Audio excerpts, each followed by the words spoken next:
katulad ko na lang po dito sa Norway. Wala po akong ni isang pamilya dito. Kaya sobrang hirap po sa akin magpapalaki ng bata. Of course, isa na din yung walang magbantay sa kanya noong maliit pa siya when the times na need ko ng help.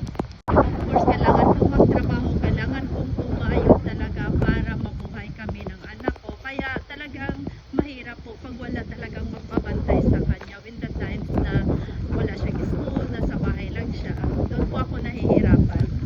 Pero kahit gaano pa man kahirap, tinry ko talaga yung best ko na ibigay ko yung oras sa anak ko. Especially noong maliit pa siya. Yun talaga yung importante sa atin as a single parents or kahit hindi single parents. As a parents na ibigay natin yung oras natin sa anak natin pag maliit pa sila. Kasi pag malaki na sila, hindi na nila tayo kailangan. At katulad na lang po sa anak ko, ngayon na 12 years old na.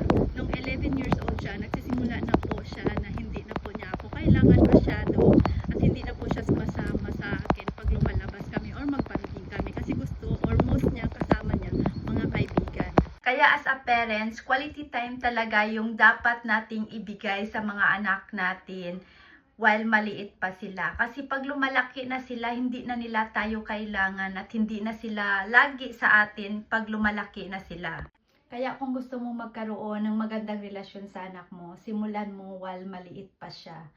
At time together, yung dalawa, time together nyo sa bata at sa parents, yun talaga ang mag-strong relasyon or maging strong yung relasyon nyo as a parents pag meron kang time sa anak mo.